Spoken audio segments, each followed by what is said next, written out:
Aujourd'hui on se retrouve pour une vidéo père-fille un petit peu spéciale. Nous allons vous présenter des lasagnes familiales. C'est une recette que je tiens de mon père. Donc, on a la version manuscrite officielle et on ne va rater aucune étape. On va vous livrer tous les secrets de cette recette. Je pense que personnellement c'est ma recette préférée. Parce qu'à chaque fois que mon grand-père ou papa en faisait, je pense que je peux en manger à chaque fois 3-4 fois. Enfin je me resserre 3-4 fois. Jusqu'à ce qu'il y ait vraiment zéro place dans mon ventre, sinon je ne m'arrête pas d'en manger. Donc on est super content de vous la partager c'est un bon partage. aujourd'hui. Dans tous les cas, vous trouverez tout le détail de cette recette ainsi que la liste d'ingrédients sous la description de cette vidéo. Et en attendant... Et n'oubliez pas de vous abonner, parce que ça serait dommage de louper toutes les recettes qu'on va vous montrer. Donc on compte sur vous, hein. Allez, on met pause sur la vidéo et on s'abonne. Allez, sans plus tarder, on va commencer la préparation de cette super recette. Donc en première étape, on va mettre des épinards dans cette recette. Donc là on a pris des épinards surgelés. On va les cuire dans une casserole avec un petit peu d'eau. De l'eau salée, c'est mieux. Voilà, et on pourra le faire au four au micro-ondes. Et là on a décidé de le faire dans une casserole.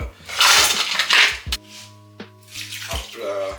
En fait les épinards vont rendre de l'eau, donc on va faire chauffer ça. Il n'y a pas besoin de mettre plus d'eau en fait, c'est ça? Bah, il faudra en rajouter si on voit que ça manque, okay. Mais voilà, très peu. Gentiment, on va surveiller. Donc là je vais faire revenir l'oignon et l'ail dans de l'huile d'olive. Vous voyez, ça frissonne, donc c'est bon. On va remettre l'huile des oignons dedans. Je mets l'ail. Donc ça fait une jolie couleur. Ah oui, et ce qu'on a oublié de vous dire, c'est que c'est une recette vraiment facile. Et en niveau de temps de préparation, on sera sur environ 25 minutes. Et le temps de cuisson, ça sera environ 40-45 minutes. Ça dépend de votre four. Si on est plusieurs à faire la recette, ça peut être très sympa. Un groupe d'amis qui fait les lasagnes, ben chacun prépare les ingrédients. Il y en a un qui fait les épinards, l'autre qui fait les oignons, l'autre qui prépare la viande. Alors au niveau de la viande, nous on a fait un mix de chair à saucisse et de viande de veau haché. Mais vous pouvez remplacer la viande de veau haché par de la viande de bœuf si vous voulez. Mais l'intérêt de la viande de veau, c'est quoi? C'est beaucoup plus léger pour la recette. Voilà, c'est moins lourd après quand on en mange 4 parts par exemple. Donc là vous voyez que ça a bien caramélisé. Caramélisé n'importe quoi, ça a bien doré. Ça a bien doré. Oui. Donc là papa, on va pouvoir rajouter la viande. Voilà, tout à fait, c'est ce qu'on va faire. On va rajouter donc, je mets la chair à saucisse dedans. Voilà, hop, voilà. Avec la fourchette, je vais l'écraser un peu dans la poêle. Et pendant ce temps, n'oublie pas aussi de vérifier les épinards. Donc que ça décongèle tranquillement. Voilà, oui, on rajoute un peu d'eau ici dedans. Hop là. Ouais, c'est pas facile, hein, mais on va y arriver. Je revois mon père les faire avec l'huile. Moi ici quand j'étais petite, quand je savais que je faisais des lasagnes, j'étais trop contente. En vacances, en fait, j'avais fait des lasagnes pour beaucoup d'enfants, pour 5-6 enfants, je crois. Et le plat était en verre. Et en fait, ça m'a brûlé les mains et j'ai laissé tomber le plat par terre et toutes les lasagnes étaient par terre. Avec les morceaux de verre, du coup c'était impossible de le manger. Et les enfants étaient dépités parce qu'ils avaient l'odeur des lasagnes mais ils ne pouvaient pas les manger. Et du coup, qu'est-ce qu'on a dû manger après, papa? Les pâtes, j'ai fait les pâtes. Voilà, c'était quand même moins stylé que les bonnes lasagnes de papa. Ça arrive, les accidents. Ouais, dommage. La viande là, elle est presque cuite. On voit bien que c'est bien délié grâce à les efforts physiques de papa avec la cuillère, la fourchette. On va rajouter en premier des tomates pelées que je vais rajouter entières. Je mets que la tomate dedans. Ça sent bon. Je mets le concentré de tomate. On va compléter avec de la purée de tomate. Purée ou coulis, comme vous préférez. Donc là, on va laisser mijoter tout ça environ 10-15 minutes. L'idée c'est qu'on va venir chauffer assez pour que l'eau s'évapore et qu'on ait vraiment un concentré d'arôme. Et après ça, on pourra évidemment ajouter l'assaisonnement, donc sel, poivre. Donc là on voit bien qu'il y a encore de l'eau à évaporer. Hein. Les épinards sont presque prêtes et on va pouvoir commencer la béchamel. Mais avant ça, qu'est-ce qu'on a oublié dans cette recette? Je vous entends pas. Bah le four on l'a pas mis à préchauffer, bah oui, faut le faire. Ah oui, c'est une erreur ça. Alors là, on va mettre en chaleur tournante. Ah là là là là. À environ 180, 190 selon la puissance de vos fours, parce qu'on sait bien, il y a toujours des fours qui chauffent pas et des fours qui chauffent trop, donc on adapte. Donc là, les lasagnes, ce qui est important aussi, c'est de faire de la béchamel. En fait, c'est ce qui va aller sur les pâtes, c'est ce qui va permettre de gratiner avec le gruyère. Donc pour faire la béchamel, il n'y a rien de plus simple. Et là, il faut en fait du beurre ou de la margarine. Et quantité égale, nous avons de la maïzena. Moi, j'ai pris de la maïzena parce que c'est plus léger que de la farine. Je vais faire chauffer, en fait, fondre la margarine. Voilà, on va attendre que ça fonde gentiment. Il faut un fouet, c'est important d'avoir un fouet pour la maïzena parce qu'en fait, pour remuer. Et c'est quoi les dangers de la béchamel, papa?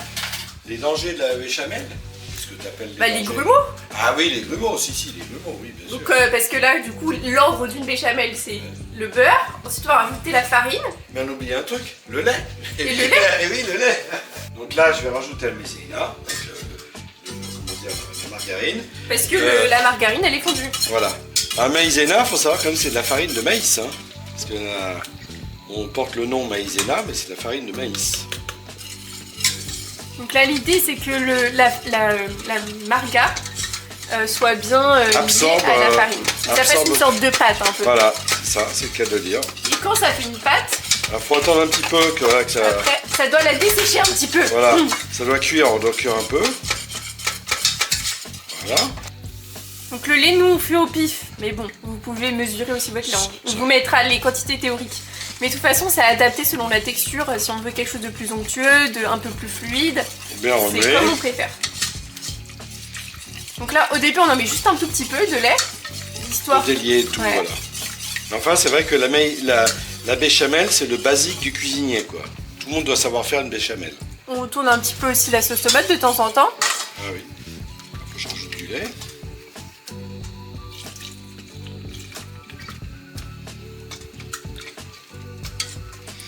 Alors j'y vais doucement, parce que je ne vais pas t'éclabousser.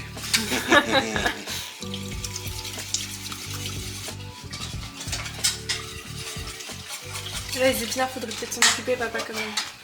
On va couper. On va aller voir les épinards. Ben oui, c'est bon, c'est cuit.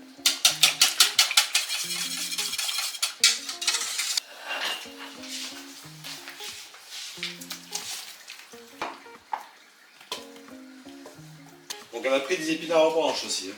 Pas des épinards hachés. Oui, il faut pas des émietter là. Il faut pas des épinards hachés. Donc là, tu fais quoi, papa? Ouais, t'appuies en même temps pour J'appuie faire en enlever même l'eau. temps, voilà. Pour enlever l'eau, là, il faut appuyer. Alors nous, on va regarder la tomate, alors où c'en est, parce que là, du coup, ça mijote, ça mijote, ça mijote. Ça va être bon, hein, donc, sur quelque chose qui est bien. Donc là, on arrive à l'étape où on va pouvoir rassembler. Là, c'est déjà terminé. Donc vous voyez qu'il y a 3 préparations différentes, vraiment facile. Donc sur les épinards, bon, niveau de difficulté 0. La béchamel, bon, là, faut faire attention au grumeau.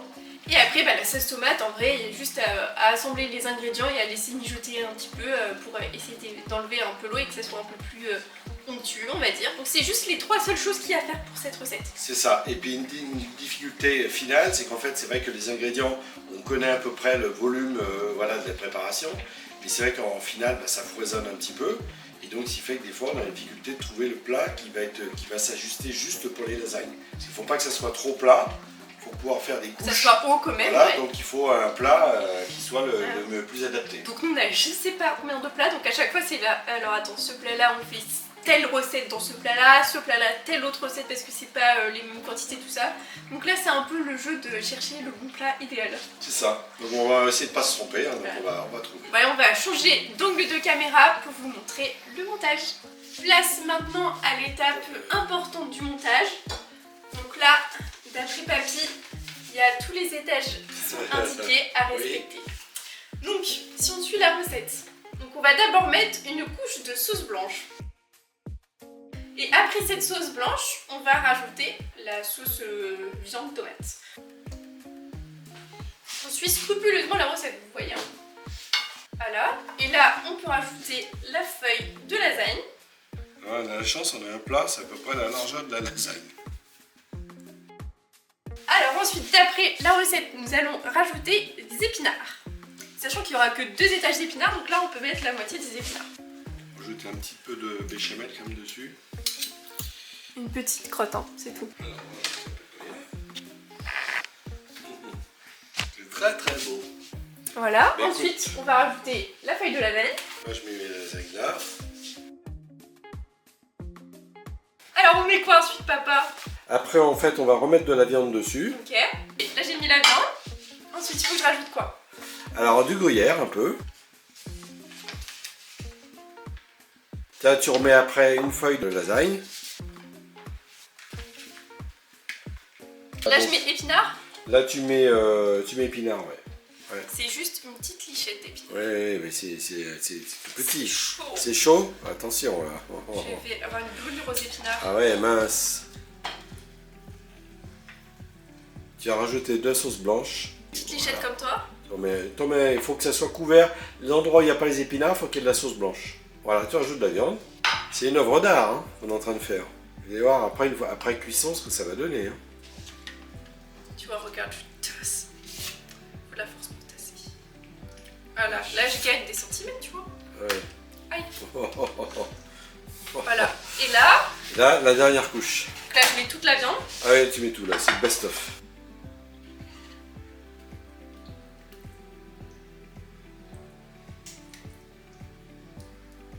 Pousse bien sur les côtés. Tu rajoutes des feuilles. Et une dernière couche, puis là on tapisse de béchamel gruyère. Et voilà. Tout va bien, cuisinière? Bah ouais. Hein. Voilà, donc là il faut tout bien étaler. Et puis le gruyère. Et alors après pour finir, rajouter un petit peu des petits morceaux de margarine sur le dessus. Ça dort bien après au four. Bah voilà, on a fini ce plat de lasagne. Hyper badass. Ah oui, là il y a de quoi manger là. Et j'arrive même pas à le lever. Mais bon, du coup, on va mettre ça combien de temps? 45 minutes. 45 minutes à 180 degrés. Voilà. C'est parti. Faut y aller, faut essayer, allez-y. Faites des lasagnes. Donc là on a un beau plat qui est bien gratiné, ce qui est généreux, savoureux, familial. Alors ça y est, on est parti, on va couper ce joli plat. Bah regardez là ce que ça donne. On vient de faire une coupe de chef là. Tous les étages que ça fait, c'est incroyable. Je vous montre là à la vidéo pour que vous voyez parce que c'est vraiment ouf. On espère que vous avez aimé cette vidéo de cuisine père-fille. En attendant, n'oubliez pas de nous dire en commentaire aussi votre recette familiale préférée. Ça pourrait nous inspirer peut-être d'autres vidéos. En attendant, on vous fait des gros bisous. Allez, bisous bisous.